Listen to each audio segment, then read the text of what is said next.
నమస్తే, welcome to Vishwam TV. నేను మీ journalist Uday. గత 3-4 రోజులుగా లేదా ఒక వారం రోజులుగా ఆంధ్రప్రదేశ్ రాష్ట్రంలో ఒక ఘటన మీద చర్చ జరుగుతూ ఉన్నది. ఏంది అని అంటే మీరందరూ కూడా చూసిండ్రు. ఒక షాపింగ్ మాల్ బయట ఒక ఇద్దరు వ్యక్తులు బండి మీద పోతూ ఉంటారు. వారి వెనకాల నుంచి ఇంకొక కారు వాళ్ళని ఢీ కొడతా ఉంటుంది. సో కడి చేస్తే ఏమైంది అని అంటే ఆ బైక్ మీద వెనకాల ఉన్నటువంటి అమ్మాయి ప్రస్తుతం నా వెనకాల ఉన్న ఈ హాస్పిటల్లో చికిత్స పొందుతూ ఉన్నది. సో వివరాల్లోకి వెళ్తే కనుక రాజమండ్రిలో ఇటీవల అంటే ఒక వారం రోజుల క్రిందట ప్రియాంక అనేటువంటి మెడికో అమ్మాయి అక్కడ ఒక కాలేజీలో చదువుతూ ఉన్నది. సో మొన్న ఒక వారం రోజుల కిందట ఆయన ఉమేష్ అనేటువంటి ఒక మిత్రుడితో కలిసి సినిమా చూడడానికి ఒక సినిమా హాల్కు పోయింది. సినిమా చూసి బయటికి వస్తూ ఉన్నటువంటి క్రమంలో వాళ్ళిద్దరు కూడా స్కూటీ మీద బయటికి వెళ్తూ ఉంటారు. మీకు పక్కన విజువల్స్లో కూడా కనిపిస్తుంది చూడండి.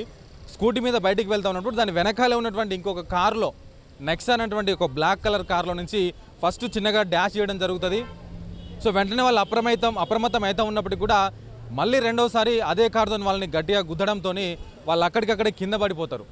సో ఆ వెనకాల ఉన్నటువంటి ప్రియాంక అనేటువంటి మెడికో అమ్మాయి మీద నుంచి ఈ కారు వెళ్ళడం వల్ల వెంటనే అమ్మాయి అక్కడికక్కడే బ్రెయిన్ డెడ్ అయిపోయింది. సో హుటాహుటిన ఆమెని చికిత్స నిమిత్తం రాజమండ్రిలో ఒక హాస్పిటల్లో చేర్పించినప్పుడు కూడా మళ్ళీ మెరుగైన వైద్యం కోసానికి హైదరాబాద్లోని సికింద్రాబాద్ కిమ్స్ హాస్పిటల్కి తరలించడం జరిగింది. సో ఎంత ఘోరమైనటువంటి సంఘటన అంటే ఎందుకు మరి వాళ్ళు అట్లా చేయాల్సి వచ్చింది అనేది ఒకసారి వివరాల్లోకి మనం వెళ్ళి చూసే ప్రయత్నం చేద్దాం రండి. సో ఆ కారులో ఉన్నటువంటి ఇద్దరు వ్యక్తులు కూడా దుష్యంత్ అనేటోడు ఒకడు, ఇంకొకడు జోసఫ్ ఆండ్రూస్ విలియమ్స్ అనేటోడు ఇంకొకడు. వీళ్ళిద్దరు కూడా విపరీతంగా తాగి ఆ సినిమా స్టార్ట్ అయ్యే టైంకే ఆ షాపింగ్ మాల్ దగ్గరికి వెళ్ళిండ్రు వాళ్ళు. సో అప్పటికే అక్కడ టికెట్ ఇచ్చేటువంటి టికెట్ కౌంటర్ దగ్గర కావచ్చు, సినిమా హాల్ లోపలికి పంపించినటువంటి ఆ సిబ్బంది కావచ్చు, వాళ్ళు అప్పటికే వారించిండ్రు, అరే బాబు మీరు తాగిండ్రు రా నాయన, మీరు లోపలికి పోతే ఇబ్బంది అవుతుంది, మిమ్మల్ని లోపలికి పంపించమని చెప్పేసి వాళ్ళని బయటికి పంపించేసారు అక్కడి నుంచి.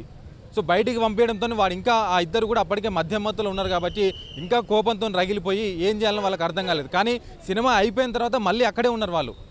అక్కడే ఉండి ఇబ్బంది పెట్టే ప్రయత్నం చేస్తుంటే అక్కడ ఉన్నటువంటి కొంతమంది థియేటర్ సిబ్బంది పోలీస్ వారికి సమాచారం ఇవ్వడంతో ఆ పోలీస్ వారు వీళ్ళని వారించడానికి వస్తూ ఉన్నారు. సో వాళ్ళ భార్య నుంచి తప్పించుకోవడానికి ట్రై చేస్తున్నటువంటి క్రమంలో సో వీళ్ళు కారు నుంచి బయటకు వస్తూ ఆ అమ్మాయిని ఎవరైతే ఇద్దరు వ్యక్తులు ఉన్నారో స్కూటీ మీద వాళ్ళ మీదకి దూసుకు వెళ్ళడం జరిగింది. సో వెంటనే ఆమెకు గాయాల పాలు కావడము, ఆ ముందర ఉన్నటువంటి ఉమేష్ అనేటువంటి వ్యక్తి కూడా తీవ్ర గాయాలతో ఇబ్బంది పడుతూ ఉన్నాడు. సో ప్రియాంక మెడికి ఎవరైతే ఉన్నారో ఆమె ఇంకా తీవ్ర ఇబ్బంది పడుతూ ఉన్నది, మన బ్రెయిన్ డెడ్ అయిపోయింది ఆమె ఇప్పటికే కూడా. సో ఇక్కడే మన వెనకాలే కనిపిస్తున్నటువంటి సికింద్రాబాద్ కిమ్స్ హాస్పిటల్లో గత వారం రోజులుగా మృత్యువుతో పోరాడుతూ ఉన్నదని చెప్పుకోవచ్చు. సో 6 రోజులుగా ఈ విషయం నిన్న మొన్న బయటకు వచ్చింది, కానీ ఈ విషయాన్ని దాస్తూ ఉన్నటువంటి పరిస్థితి అక్కడ ఉన్నటువంటి ప్రభుత్వాలు కూడా ఎంతలా ప్రభావితం చేసిందంటే ఈ అంశము అక్కడ ఉన్నటువంటి ముఖ్యమంత్రి నారా చంద్రబాబు నాయుడు కావచ్చు, అదేవిధంగా ఉప ముఖ్యమంత్రి నారా లోకేష్ వరకు కూడా విషయం వెళ్ళడము, వాళ్ళు కూడా స్పందించడము, బాధ్యులైన వారి మీద కఠినమైనటువంటి చర్యలు తీసుకోవాలని చెప్పేసి కూడా ఆదేశాలు జారీ చేసిండ్రు. సో ఇప్పుడు ఏం జరుగుతూ ఉన్నది, ఏమైతే ఆదేశాలు జారీ చేస్తే వాళ్ళని ఇప్పటికే మీరు అదుపులోకి తీసుకొని ఉండొచ్చు కాక, ఏమైతే అదుపులోకి తీసుకుంటే ఒక నిండు ప్రాణం బలైపోయినట్టే కదా. ఇప్పుడు ఆమెకి 99.9% అవకాశం లేదు, బతికే అవకాశం లేదు. బయటకు వచ్చి ఆ తండ్రి కావచ్చు, ఆ మిగతా కుటుంబ సభ్యులు కావచ్చు, వాళ్ళందరూ కూడా గోడున ఏడుస్తూ ఉన్నటువంటి పరిస్థితి. దేవుడు ఏదైనా ఒక అద్భుతం చేయకపోవడా, నా బిడ్డను బతికించకపోవడా అని చెప్పేసి వాళ్ళు ఏడుస్తూ ఉన్నటువంటి పరిస్థితి, డాక్టర్లను వేడుకుంటూ ఉన్నటువంటి పరిస్థితి. సో ఎవరి ప్రియాంక అని చెప్పేసి ఒకసారి వివరాల్లోకి వెళ్తే కనుక ప్రియాంక స్వస్థలము కర్నూలు జిల్లా, సో రాయలసీమలోని కర్నూలు జిల్లా. సో వాళ్ళ పేరెంట్స్ ఉద్యోగరీత్యా మొదటి నుంచి హైదరాబాద్లో ఉండడము, హైదరాబాద్లోనే సెట్ అయిపోయినరు.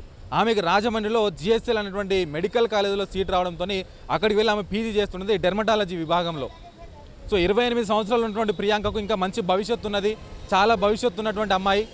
సో ఈ క్రమంలో ఇట్లాంటి అంటే అది కావాలని చేసిందా తర్వాత అనుకోకుండా జరిగిందా పక్కన పెడితే, తాగి ఆ విధంగా డ్రైవ్ చేసేటువంటి ఆ వెధవలకి బుద్ధి చెప్పాల్సిన బాధ్యత అక్కడున్న ప్రభుత్వం మీద ఉందని చెప్పేసి వీళ్ళందరూ కూడా వేడుకుంటూ ఉన్నటువంటి పరిస్థితి.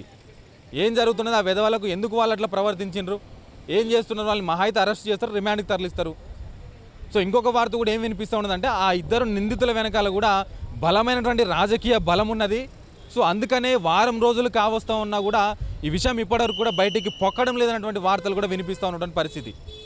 కానీ ఏది ఏమైనా కూడా ఇప్పటికే ఆ అమ్మాయి ఇక ఆల్మోస్ట్ చివరి స్టేజ్లోనే ఉందని చెప్పుకోవచ్చు, వాస్తవానికి కూడా క్రిటికల్ పొజిషన్లో ఉందని చెప్పుకోవచ్చు.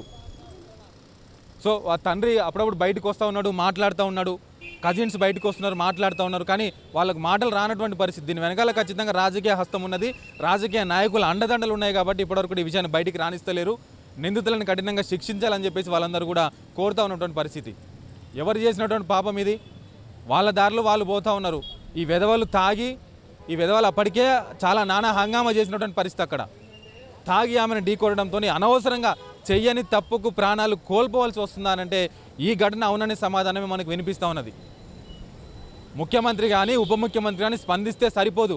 ఆ విధవల్ని కఠినంగా ఎక్కడైతే ఆమె ఆ బైక్ మీద ఆ కారుతోని బైకును గుద్దినరో అదే ప్లేస్లో వాళ్ళని నిల్చోబెట్టి కఠినంగా శిక్షించాలని చెప్పేసి కూడా రాజమండ్రి ప్రజలు కావచ్చు, మెడికో ప్రీతి ఈ విషయం తెలిసినటువంటి ప్రతి ఒక్కరు కూడా కోరుతూ ఉన్నటువంటి పరిస్థితి. ఏం జరుగుతూ ఉన్నది ఇప్పుడు? అసలు బ్రెయిన్ డెడ్ అయినటువంటి ఆమెకి ఒక పరీక్ష చేయవలసి ఉంటుంది. సో ఆ టెస్ట్ చేసిన తర్వాత బాడీ నుంచి బ్రెయిన్కి అసలు బ్రీతింగ్ అవుతున్నదా లేదా అనేటువంటిది కూడా ఆ టెస్ట్లో తేలుతుంది. కానీ ఆ టెస్ట్ చేయడానికి కూడా ఆమె బాడీ సహకరించట్లేదంటే ఎంతలా దాడి జరిగిందో మీరే అర్థం చేసుకోండి ఒకసారి. సో ఆ టెస్ట్ చేస్తే కనుక బ్రీతింగ్ అవుతుంది అంటే కనుక బతికే అవకాశాలు ఉంటాయి 1-2% వరకే. లేదు ఒకవేళ బాడీ నుంచి బ్రెయిన్కు శ్వాస ఆగడం లేదు అని అంటే కనుక ఖచ్చితంగా ఆమె చనిపోయే ప్రమాదమే ఉంటుంది. సో ఇదే సిచ్యువేషన్ మొన్న సేమ్ మనం పెద్ది సుదర్శన్ రెడ్డి విషయంలో కూడా చూసినాం. ఆయనకు కూడా సేమ్ ఇట్లనే బ్రెయిన్ డెడ్ అయిపోయింది. బాడీ నుంచి బ్రెయిన్ కంటే తలకు శ్వాస అనేది ఆయనకు సరఫరా కాలేదు. సో దాంతో బ్రెయిన్ డెడ్ అయిపోవడం వల్ల వెంటిలేటర్ నుంచి తీస్తే వెంటనే చనిపోయినటువంటి పరిస్థితి. సో ఇప్పుడు మెడికో ప్రీతి కూడా సేమ్ వెంటిలేటర్ మీదనే కొట్టుమిట్టాడుతూ ఉన్నది. ఒకవేళ వెంటిలేటర్ అనేది తొలగిస్తే కనుక ఇమ్మీడియట్గా చనిపోయేటువంటి అవకాశమే ఉంటుంది. సో ఆ తల్లిదండ్రులకి ఇప్పుడు దిక్కేవారు, ఆ తల్లిదండ్రులు హరిగోస పడుతూ ఉన్నారు. ఆయన మాట్లాడుతూ, నా బిడ్డ ఆ రోజు సాయంత్రం 5 గంటల ప్రాంతంలో మాట్లాడింది, నాన్న నేను మళ్ళీ ఫోన్ చేస్తాను నీకు, నాన్న నేను మీతో మళ్ళీ మాట్లాడతానని చెప్పేసి చెప్పినటువంటి ఆ చివరి మాటలు ఆ తండ్రి యొక్క గుండెల్ని గుచ్చుకుంటా ఉన్నాయి. ఎవరు సమాధానం చెప్తారు ఆ తండ్రికి ఇప్పుడు? ఖచ్చితంగా నాట్ ఓన్లీ ఆంధ్రప్రదేశ్ ఒక్కటే కాదు, ఆంధ్రప్రదేశ్ కానీ తెలంగాణ కానీ ఇట్లాంటి ఘటనలు ఎక్కడ జరిగినా కూడా కఠిన చర్యలు తీసుకోవాల్సిందే, కఠినంగా శిక్షించవలసిందే ఆ వెధవలని. ఎటుపోయినరు వాళ్ళు? వాళ్ళ వెనకాల కూడా రాజకీయ నాయకుల హస్తం ఉందని చెప్పేసి ఒక వార్త వినిపిస్తున్నది. ఎవడు ఉన్నా, ఎంత పెద్ద నాయకుడున్నా కూడా వదిలిపెట్టే ప్రసక్తి ఉండొద్దు. ఈ ఘటన అనేది వాళ్ళకు పడేటువంటి శిక్ష రేపు రాబోయే రోజుల్లో ఇట్లాంటి ఘటనలు ఏవి జరిగినా కూడా ఇవి ఒక ఉదాహరణలాగా ఉండాలని చెప్పేసి కూడా ప్రజలంతా కూడా కోరుతూ ఉన్నటువంటి పరిస్థితి. సో చాలా వరకు ఇక్కడ అందరూ చేరుకుంటున్నారు. మెడికో ప్రీతి విషయం తెలిసినటువంటి వాళ్ళు, అందుబాటులో ఉన్నటువంటి వాళ్ళు వచ్చి ఆరాధిస్తూ ఉన్నారు, ఏం జరుగుతుందని చెప్పేసి కనుక్కుంటా ఉన్నారు. అవసరమైతే బ్రతికితే బాగుండు, 28 సంవత్సరాల మెడికో ప్రియాంక బ్రతికితే బాగుండు. సో రేపు మంచిగా ఆమె డాక్టర్ అయ్యి డెర్మటాలజిస్ట్గా సెటిల్ అయితే కనుక ప్రజలకు సేవ చేసేటువంటి అవకాశం ఉన్నటువంటి ఒక మంచి యవన మెడికో ఆమె. సో ఇట్లా జరగడం చాలా బాధాకరం అని చెప్పేసి కూడా అందరూ కూడా మాట్లాడుకుంటూ ఉన్నటువంటి పరిస్థితి. సో మీరు కూడా కామెంట్లలో రాయండి. సో ఇట్లాంటి విధులను ఏం చేయాలి? అసలు ప్రభుత్వాలు కఠిన చర్యలు తీసుకుంటామని చెప్పి ఆదేశాలు ఇవ్వగానే సరిపోయిందా? ఏం చేయాలి అసలు? వీళ్ళని ఏం చేస్తే ఇట్లాంటి వాళ్ళకు బుద్ధి వస్తుంది అనేది కింద మీరు కూడా కామెంట్లలో రాయండి. సో మెడికో ప్రియాంకకు సంబంధించినటువంటి మరిన్ని అప్డేట్స్ ఎప్పటికప్పుడు నేను మీ ముందుకు తీసుకొస్తూనే ఉంటాను. చూస్తూనే ఉండండి విశ్వం టీవీ.